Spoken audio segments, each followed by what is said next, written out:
రాష్ట్రంలో వైసీపీ ప్రభుత్వం అధికారం చేపట్టినప్పటి నుంచి అరాచక పాలన కొనసాగుతోందని టీడీపీ రాష్ట్ర ప్రధాన కార్యదర్శి గౌతు శిరీష అన్నారు. పలాస కాశీబుగ్గ మున్సిపాలిటీ 3వ వార్డు పద్మనాభపురం, జయరామచంద్రపురం, పెంటిభద్ర ప్రాంతాల్లో బాబు షూరిటీ భవిష్యత్తుకు గ్యారంటీ కార్యక్రమం ఆదివారం నిర్వహించారు. గ్రామ పురవీధుల్లో పర్యటించి వైసీపీ ప్రభుత్వం చేపడుతున్న అరాచకాలను ప్రజలకు వివరించారు. చంద్రబాబు నాయుడు తీసుకొస్తున్న పథకాలను ప్రజలకు అవగాహన కల్పించారు. అనంతరం జరిగిన సమావేశంలో సుమారు 125 కుటుంబాలు వైసీపీ నుంచి టీడీపీలో చేరాయి. వారికి గౌతు శిరీష టీడీపీ కండువా కప్పి పార్టీలోకి ఆహ్వానించారు. ఈ సందర్భంగా ఆమె మాట్లాడుతూ మరో 3 నెలల్లో ఎన్నికలు రాబోతున్నాయని, రాష్ట్రంలో టీడీపీ ప్రభుత్వం అధికారంలోకి వస్తుందని జోషన్ చెప్పారు.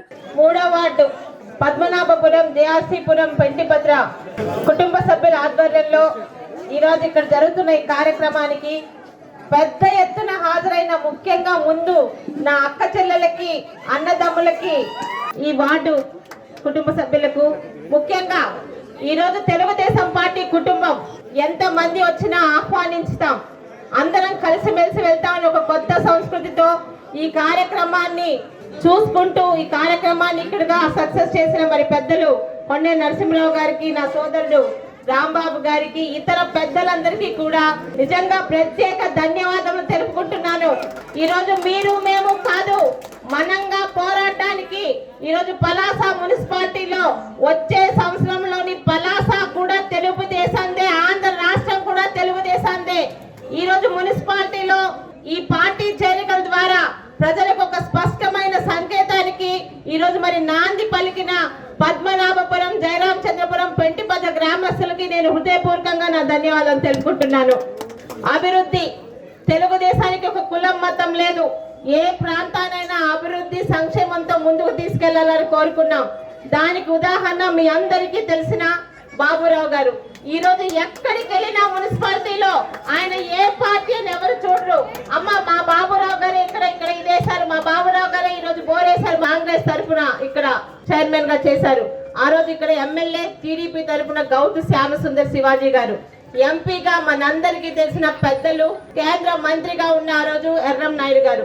వాళ్ళ ముగ్గురువి వేరు వేరు అయినా అభివృద్ధి దిశలో ఒకటే చెప్పారు. ఇప్పటికీ బాబురావు గారు హుందాగా చెప్తారు, ఆ రోజు మీ నాన్నగారి దగ్గరికి వచ్చిన, మరి ఎంపీ గారి దగ్గరికి వెళ్ళిన పలాస అభివృద్ధి చెందాలి. ఈరోజు పలాస అంటే జీడిపప్పు అని పలాస, ఈరోజు పలాస అంటే అక్కడ కట్టిన, అది కూడా పలాసలో ఏమాత్రం మున్సిపాలిటీలో అభివృద్ధి జరిగిందని కేర్ ఆఫ్ వజ్జ బాబురావు గారు చెప్తే ఇంక ఎవరు ఈ రోజు వరకు అది చేయలేదన్నది చాలా గర్వంగా ఆయన చెప్పుకుంటారు, మనము చెప్పుకుంటాం.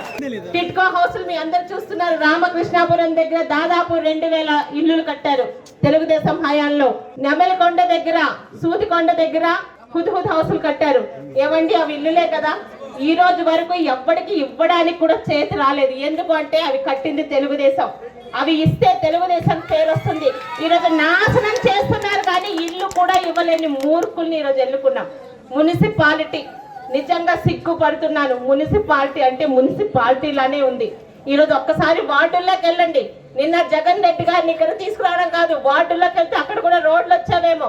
కేటీ రోడ్డు వేశారో లేదో ఇంకా పూర్తిగా తెలియదు. ఇక్కడ రోడ్డు పాడు చేశారు. 4.5 సంవత్సరాలుగా రోడ్డు వేస్తామని అంత ఈజీగా రోడ్డు వేస్తారని నాకు తెలియదయ్యా. ఒక నల్ల రంగు పూసి ఒకసారి తారు పరిచి వేస్తే రోడ్డు అయిపోయిందంట. మరి ఇక్కడ గుంతలు పడ్డ రోడ్డుని ఎవరు ఖాళీ చేస్తారు? సగం చేసి వరిచేశారు. గాలి మాటలు. ఈరోజు చెప్తున్నాను, శివాజీ గారు 6 సార్లు ఎమ్మెల్యే అయినా ఎమ్మెల్యేగానే సాధించారు. ఒక మందస మండలానికి ఆయన ప్రాజెక్టులు తీసుకున్న డబార్ సింగ్, దామోదర్ సాగర్ గాని, కలింగల్ గాని, అలాగే ఇక్కడ నువ్వల్ రేవ్ వంతెన గాని ఆఫ్ షోర్ లో ఎవరి హయాంలో, ఏ తెలుగుదేశం హయాంలో అంత పని జరిగిందో తెలుసు. ఈ రోజు ఒక రోడ్డు చూపించి, ఒక కిడ్నీ హాస్పిటల్ చూపించి, 5 సంవత్సరాలు మంత్రిగా నువ్వు మింగేసిన ఏమాత్రం కొండలు గుట్టలు కూడా చూపించట్లేదు ఈ రోజు ఉన్న మంత్రి గారు. ఈరోజు తెలుగుదేశం పార్టీ అధికారంలో ఉంటే ప్రజల కోసం పనిచేస్తుంది, ప్రతిపక్షంలో ఉన్న ప్రజల గురించే పనిచేస్తుంది. అలాంటి మాజీ ముఖ్యమంత్రిని తప్పుడు కేసులతో 53 రోజులు జైల్లో పెట్టారు. ఏమైంది? ఆయన మీద ఒక్క తప్పు కూడా నిరూపించలేకపోయారు. ఆ సమయంలో నిజంగా పవన్ కళ్యాణ్ గారికి నేను హ్యాట్స్ ఆఫ్ చెప్తాను. ఎందుకంటే అధికారంలో ఉన్నప్పుడు ఎవడన్నా వస్తాడు, అధికారంలో ఉన్నవాడి గురించి ఎవడన్నా వస్తాడు. కానీ చంద్రబాబు నాయుడు గారు అధికారంలో లేరు, ఆయన్ని లోపల పెట్టారు. ఆయన పార్టీ కాదు కానీ ఒక ప్రతిపక్ష నాయకుడిగా జైల్లోకి వెళ్ళి చూశారు. ఒక నవ్యాంధ్రని, ఒక ఉమ్మడి ఆంధ్రప్రదేశ్ ని, ఒక హైటెక్ సిటీని ఈరోజు దేశంలోని ప్రపంచంలో ఆంధ్ర రాష్ట్రానికి ఒక ప్రత్యేక గుర్తింపు తెచ్చిన చంద్రబాబు నాయుడు గారికి ఇలాంటి పరిస్థితి ఉంటే ఇక మామూలు ప్రజల పరిస్థితి ఏంటి? ఈ జగన్నాసుడి తాలూకా పాలనకి అంతం పలకాల్సిందే అని ప్లేస్ చూసుకోలేదు, డేట్ చూసుకోలేదు, ముహూర్తం చూసుకోలేదు. జైలు ముందరొచ్చి తెలుగుదేశం జనసేన కలిసి ప్రయాణం చేస్తుంది, ఎట్టి పరిస్థితుల్లోని ఆంధ్ర రాష్ట్రంలోని వైసీపీకి చరమగీతం పాడుతుందని ప్రకటించారు. నాయకుడి లక్షణం, ముహూర్తం లేదు, ఏమీ లేదు, ఎవరిని అడగాల్సిన పని లేదు. ఈరోజు ఆంధ్ర రాష్ట్ర ప్రజల గురించి ఒక ఆలోచన ఉన్న నాయకుడు చంద్రబాబు నాయుడు గారు, ఒక ఆవేశం ఉన్న నాయకుడు పవన్ కళ్యాణ్ గారు. చంద్రబాబు నాయుడు గారు నిజంగా చెప్తున్నానమ్మా, 74 సంవత్సరాలు ఆయన చూస్తే బాధ అనిపిస్తుంది.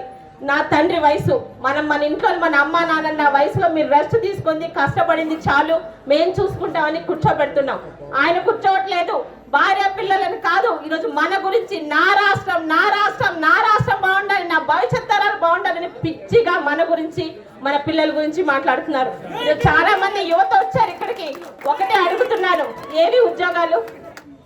గవర్నమెంట్ ఉద్యోగాలు వస్తాయా? ప్రైవేట్ కంపెనీలు ఉన్నాయా? కనీసం మీ అమ్మా నాన్న సంపాదించిన దాంతో మీకు వ్యాపారాలు పెట్టించాలన్న మీ అమ్మా నాన్న తాలూకా సంపాదన మన చేతికి వస్తుందా లేదా అన్నది కూడా డౌట్ ఈరోజు.